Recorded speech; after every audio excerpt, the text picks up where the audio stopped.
This is Straight Talk with Atlanta native Greg Fann, the preacher man, and his sidekick Shanan Jones. Frank discussions of issues affecting the ATL, Fulton County, the state of Georgia, the nation, and around the world. And now, here they are, live and in living color, the team of Jones and Fann, the preacher man. To another edition of Straight Talk with yours truly, Greg Fann, the preacher man, and Shanan E. Jones. And Shanan, how you doing today? Bishop, how you doing? If I was doing any better, Shanan, I would be doing great. But I'm doing it absolutely positively. Perfect. You got that right. Listen, we have a great program designed with you in mind today. And we got Miss C, but we're gonna have, what's that guy's name again? Mr. Tiller. What that guy's name? The guy that's funding all these races for Mr. Trump, the billionaire. What's his name? Tattle. It'll come to us. Well, you're going to be talking about it, Paul Tattledale, who got stock in PayPal, got stock in Facebook, got stock in and all Cash App, got stock in all of these companies. Really? Yeah. So he's spending a lot of money. You know, we're just joking. But we spending a lot of money. This ain't no joke though. He's spending a lot of money funding the the Republicans candidate. Yeah. He's doing it, and of course he's going packed. You know, Mr. Vance. He won that. Yeah, you saw that in Ohio. But you know, they touting that was a great victory. Man, you only got 32% of the vote. So obviously they don't have to have 50 plus 1 in Ohio. Ohio's a different kind. I know, but 32% of the votes. Yeah.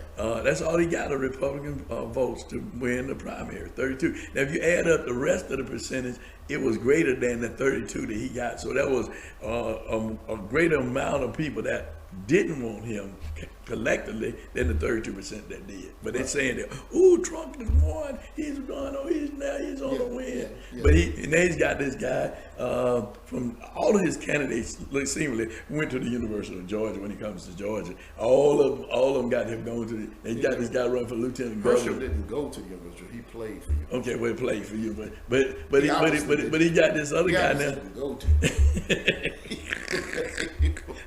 He was there. On the You know football what? field. You know what? In all seriousness, I don't want to make it. I don't want to down my brother. Okay. Don't down. But we all know he played football. After But he that, definitely played football. we all know that. But I can't, talk about his intellectual. Yeah, but that will speak for itself. We'll see. That will speak for itself. But anyway, but now he's got this guy, and they just start running commercials. I don't even know his name, but he touts that this guy went to the University of Georgia. So everybody he's backing in Georgia that went to the University of Georgia. Trump train. Trump. Get on board the Trump train. Well, what we finna do now? We're finna go now. We finna. People all over Georgia. Don't do it. Hold on. Wait a minute. But let me tell you about the Trump train. Don't get Trump. You know in the game of cards, right? You can't get Trump. Get right? Trump. He gonna play a Trump card on you. But anyway, DA's after. I know. We're gonna give it. Funny is out there. Oh boy. She had it. She's on him. But we're gonna talk a little bit about that. But we got to move on now to hear from Miss C. We're gonna hear from Miss C. Hey, Miss C. And then we'll be back with more rather than Miss C talking about the billionaire who's funding all of these campaigns. Hi, Miss C here with your 3-minute news blast. I want to say hello to Pastor Bishop Greg Fann, the preacher man, and also to Pastor Shanan Jones, our 2 co-hosts. How y'all doing today? Lovely weather. Anyway, the second pastoral anniversary confirmation services celebrating Pastor Marcus Jerkins will be held May 22nd at Resurrection Baptist Church. The 10 a.m. guest speaker will be Pastor Joseph Howard of Metropolitan Baptist Church, and at the 5 p.m. service will be none other than Atlanta's own Pastor Stanley Smith of Greater Fellowship Baptist Church in Decatur. Resurrection Baptist is located at 900 Ednor Road in Silver Springs, Maryland. Now, you can watch it also right here in the metro area. You can go online to their website at www.resurrectionbaptist.com and find out all the information about seeing it online. All right, you're invited to the Pastor's Appreciation of Pastor C.J. Oliver of New Grant Chapel AME. That's going to be May 22nd at 2 o'clock. New Grant Chapel is located at 1319 Holcomb Avenue in East Point. All right. Join Francesca Warren of Fulton County School Board for her monthly Fulton County Schools District 4 community meeting. It will be held May 9th from 6 to 7:30 p.m. at Westlake High School in Atlanta. 2400 Union Road is the address. Topics to be discussed include K-8 STEAM schools, redistricting 2022, Code of Conduct revisions, and more. All right, that's going to do it for your Straight Talk News. But listen, I've got 4 things I want you to do, and if I can think of them, I'm going to tell you. And Greg, I'm telling you right now, I can't remember what order, but listen, we want you to share this broadcast. We want you to like this broadcast, and we want you to subscribe to this broadcast. And also, number 4, we want you to leave your comments. Let us know how we're doing. How can we improve? What would you like to hear or see? And we'll do our best to make it happen. And listen, until next time, we'll see you. Bye. All right, well, thank you, Miss C. Thank you, Miss C. Thank you, Miss C. Always on it. Always on it. On it. Listen, And I you see guys. people sending the better stuff. Yeah, they are sending better stuff. Listen, and keep that information coming in to Straight Talk. That's Straight Talk News at gmail.com. And Miss C will get it on. You know, Shanan, before we get to Miss Teal, that's what we're talking about. We're talking about Miss Teal, the billionaire, Miss Teal's funding and all of these Republican candidates for Donald Trump, right? But before we get to Ms. Teal, I want to talk a little bit about the Atlanta mayor and the event he held on the other day with his pastor, Reverend Sean Smith, hosting a real interfaith prayer breakfast with ministers from all religions. He had them there. And how he is truly a man of faith, and he prayed a prayer himself for the city. And I mean a prayer. A prayer. He prayed for over 5 minutes. A prayer. He prayed for the city. He prayed for the city. Yeah. And somebody said that's the first time that a mayor has himself in a prayer breakfast, his or herself in a prayer breakfast that have prayed for the city that he down I've never been the leads. one where the mayor didn't pray over, he just prayed over the city. Right. And prayed for the clergy. He did. He Prayed for the clergy to be blessed. He And did. for the churches and the faith community to be blessed. And for us to be unified. To be unified. And for the city to be blessed. It was a wonderful, wonderful occasion. And I had to stop and pay a call to Pastor Sean Smith, who's over the mayor's faith relations, to let him know that he and Vanessa Manley and several others just pulled together what I thought was perhaps the most top-notch prayer interfaith breakfast luncheon that I've ever attended for the city of Atlanta. You know, one of the things that I also liked that he did, he had all of his department heads, the chief of staff, the deputy chiefs of staff, Lisa Gordon, who served in East Point as the city manager, and others, the police chief, the fire chief, spread out and sit at the tables with the faith community and engage the faith community in the breakfast, so that people who were department heads, we had an opportunity to meet them and to talk with them and to know them and for them to know us. And that was just really phenomenal, because that didn't happen under the last administration. Let's just be clear, it did not. Because many of us didn't know any of the department heads. We We did not.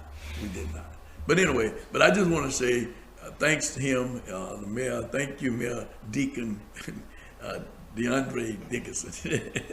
Deacon Dre. Deacon Dre, he said, or Mayor Dre. Councilman Dre did. He said they always knew him as Deacon Dre. Deacon Dre. Or Mayor Dre, or Councilman Dre, and now Mayor Dre. Now Mayor Dre, Deacon Dre. I'm going to call him Deacon Dre. Yeah. I like that title better. You like that better? I like that better because he's a man of true faith and conviction. Well, we're going to talk now about Mr. Teal and what Mr. Teal is doing in terms of funding the Trumpers in race. And we'll see on this clip what Mr. Vance is doing and how Trump is moving to try to get certain people elected and how Mr. Teal will benefit if they are elected. So don't you go nowhere. Stay tuned and listen to this. A month ago, hillbilly elegy author and venture capitalist J.D. Vance was trailing in the race for the Republican Senate nomination in Ohio. Few thought he could win.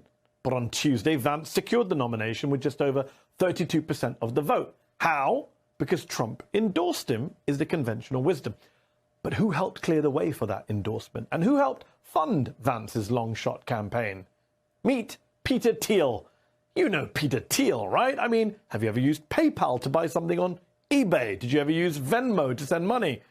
If so, you've put cash into the pocket of Thiel, who is thought to be worth several $1 billion and is big in the tech world.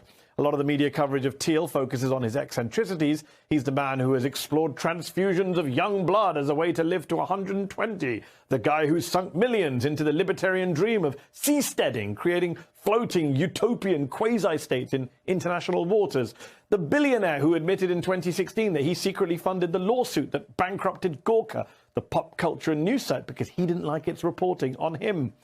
But that's all old news. What's important to know right now is that Thiel, in my view, is at the center of so many of our most politically charged debates over technology and surveillance, over the future and power of Facebook, the presidency of Donald Trump, the GOP's attempt to retake Congress, and the rise of the quote-unquote new right and their white supremacist outriders. Thiel is a hedge fund owner and venture capitalist who in 2004 cut a $500,000 check to a Harvard dropout for a new social media venture called The Facebook. That investment alone has netted Thiel nearly $500 billion, as well as a seat on Facebook's board of directors. That's a lot of power and influence, even for a rich guy, and especially a rich guy who holds some pretty disturbing views. After all, this is the man who wrote in 2009, Thiel did, quote, "I no longer believe that freedom and democracy are compatible." He added, "The fate of our world may depend on the effort of a single person who builds or propagates the machinery of freedom that makes the world safe for capitalism."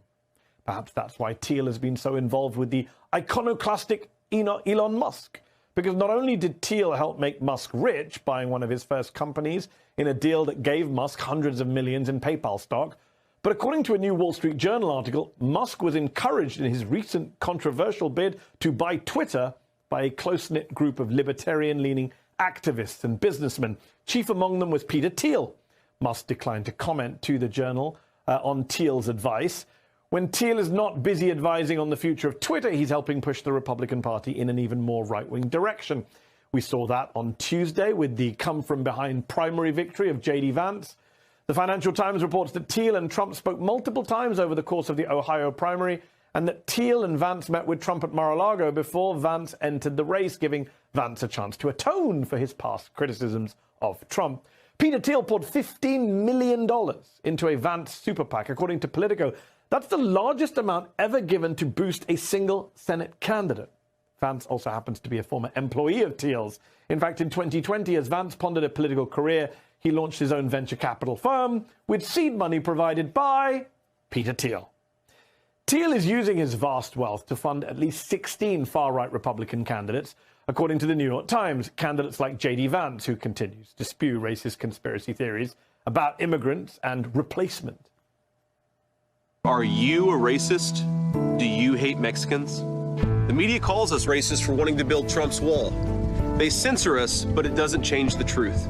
Joe Biden's open border is killing Ohioans, with more illegal drugs and more Democrat voters pouring into this country. Thiel is also backing a Blake Masters in Arizona, who is running to unseat Democratic Senator Mark Kelly, and launched his campaign with these words. I think Trump won in 2020. Maybe you disagree, but you've got to admit, this election was really messed up. Masters also just happens to be the COO of Thiel Capital, the co-author of one of Thiel's books, and the president of Peter Thiel's charitable foundation. Thiel has pledged $10 million to the Masters campaign. Why is Peter Thiel spending so much money to get friends elected in multiple states? Because it's worked before. He won big on one of his earliest and riskiest political investments. Tonight, I urge all of my fellow Americans to stand up and vote for Donald Trump. See, after Thiel's preferred candidate, Ted Cruz, dropped out of the GOP primary in 2016, the Silicon Valley mogul went all in for Trump. Thiel appeared at the Republican convention to extol the Donald's virtues and reassure voters that Trump wasn't a hateful monster. And just days after the infamous Access Hollywood tape dropped, showing what Trump really thought of women when he was in private, Thiel wrote the Trump campaign a check for $1.25 million. Weeks later, Thiel was apologizing himself for comments he had made about women and sexual assault in his 1995 book, The Diversity Myth. In that book, Thiel and his co-author wrote that the definition of rape had been wrongly extended to, quote, seductions that are later regretted. Thiel added that the rape crisis movement seems as much about vilifying men as about raising awareness. In the last weeks of the 2016 campaign, Thiel acted as a campaign proxy, translating Trump for his own rapt audience. Do you personally support Mr. Trump's comments and rhetoric before about banning Muslims from traveling to the United States? I think a lot of the voters who vote for Trump take Trump seriously, but not literally. And so when they hear things like the Muslim comment or the wall comment or things like that, it's not, the question is not, are you going to build a wall like the Great Wall of China, or, how exactly are you going to enforce these tests? What they hear is we're going to have a saner, more sensible immigration policy. Well, that aged rather poorly. A more sane immigration policy? Really? Is that what we saw in the Trump years? Pretty sure we saw a Muslim ban. And this is where things get much darker, because just weeks before that appearance, Thiel hosted a private dinner with Kevin Deanna, the pro-Trump white nationalist writer and founder of Youth for Western Civilization, the group that helped make a household name of neo-Nazi leader Richard Spencer. That's according to emails obtained by BuzzFeed News. It was a private dinner with a man who just 3 years earlier had called the creation of an ethno-state, quote, the great dream of the white republic. BuzzFeed says that Thiel's overtures gave hope to many white nationalist supporters of Trump. Meanwhile, Thiel himself, according to BuzzFeed, emailed Deanna telling him how much he enjoyed meeting him and asking to meet again. Thiel did not respond to our request for comment on Wednesday. Aside from seeming to share so many of Trump and the far right's views on immigration and gender, what did Thiel actually get out of the Trump administration? Quite a lot.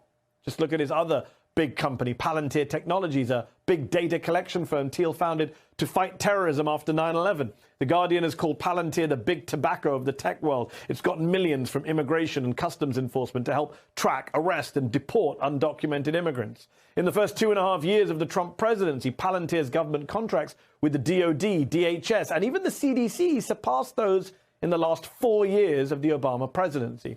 By the time Palantir went public in 2020, the company was valued at $20 billion. And Peter Thiel, he owns 20% of the stock. Thiel says he wants to get government out of the way. Why then is he making a fortune selling surveillance software to governments and trying to install his friends and employees in the United States Senate?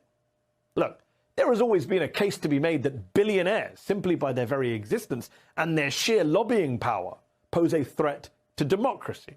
But how about a proudly pro-Trump billionaire who spends his millions funding candidates who push the big lie, who invites to dinner a self-identified white nationalist, and who has said on the record he doesn't believe in democracy?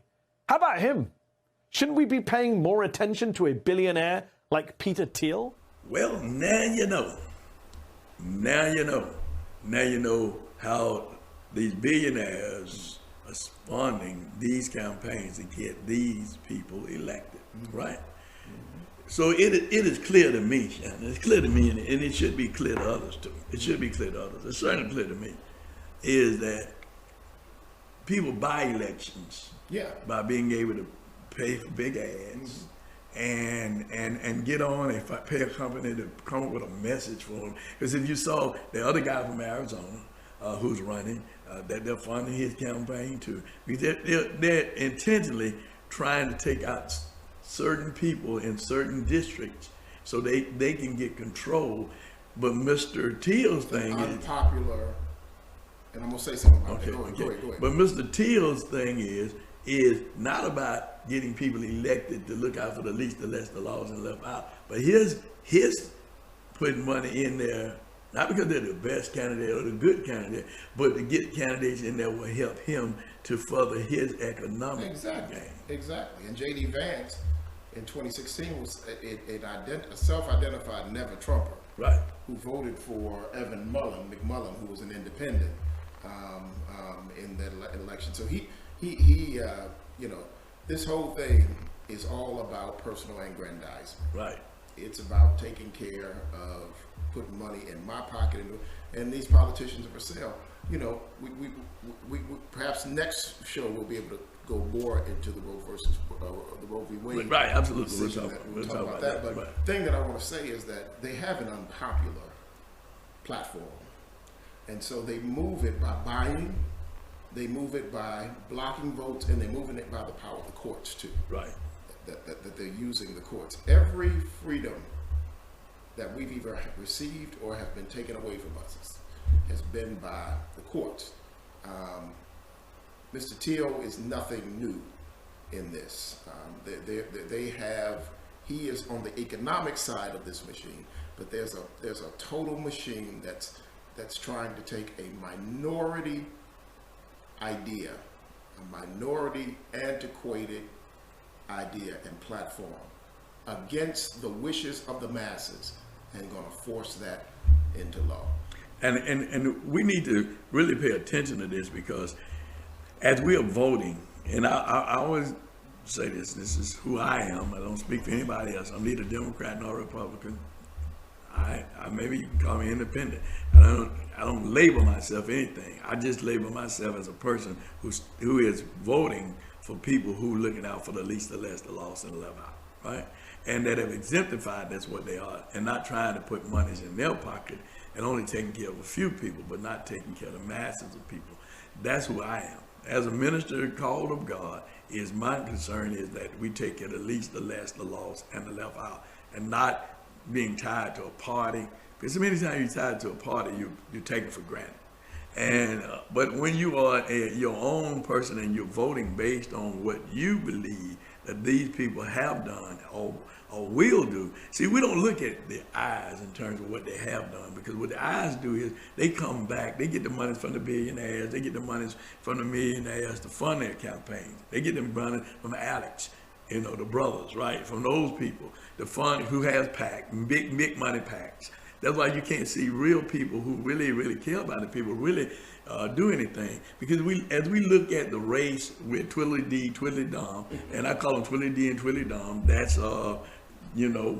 Brian Kemp and Prana Perdue, those other people just running because they can't get the money from the millionaires to help fund, so they can't run the TV commercial ad. They can't pay people to come up with their messages. They can't pay for field operation and GOTV. They can't pay for those kinds of things like they can pay for. They can't hire professional campaigners to get their word and their message out. Because look at what's happening. Now, I'm just going to be clear now. We got to put Stacey in this too. Because Stacey is being funded also too by big dollars, right? To get her message out. So I'm just talking about politicians in general, right? So as we're looking at this and the race, there are people who probably should be elected but cannot get elected because they can't raise the money. It's a money game. It's a money game now, because it's a money game, and it's a machine in every party. Right. That's put the people in that they want to put in for not the whole party, but for the elite of the party. Thank you so very much for clarifying that. Because it is definitely that. Because I can't understand for the life of me. Now, this is me, just how I feel. Why is Lakeema Williams, the congresswoman, is still the chair of the Fulton County or the state party?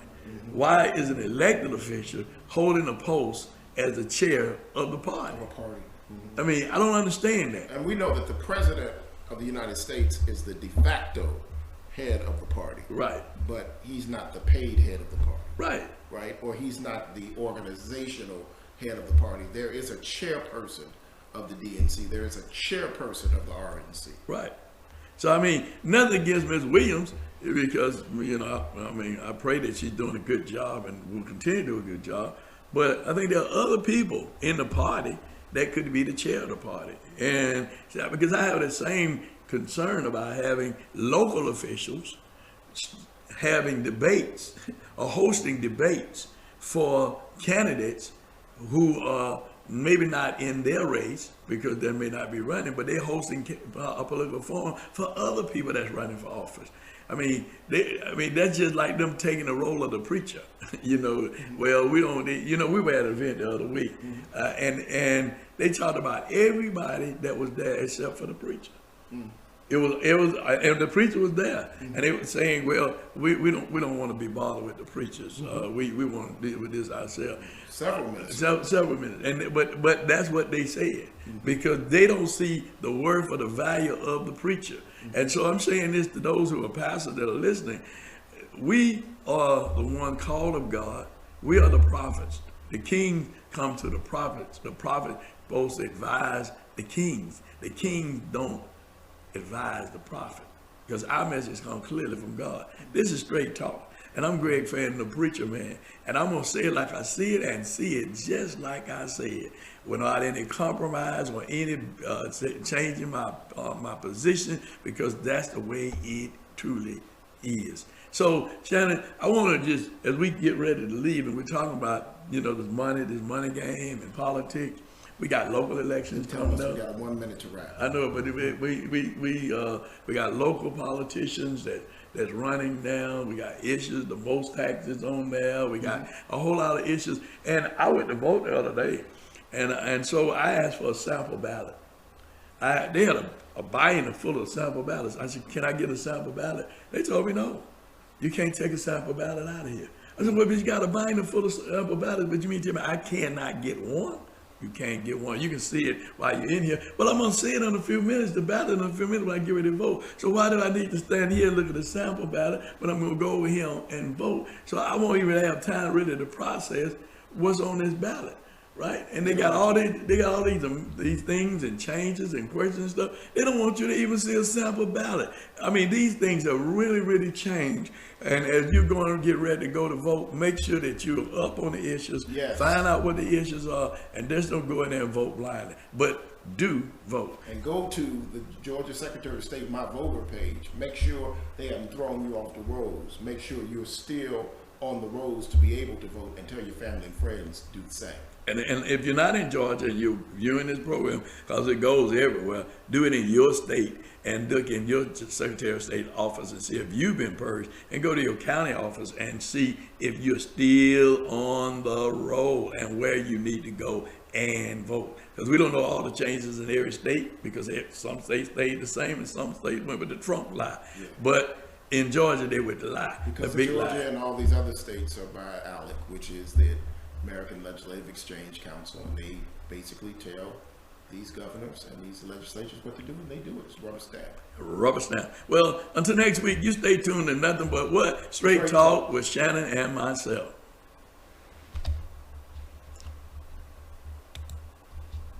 Hey.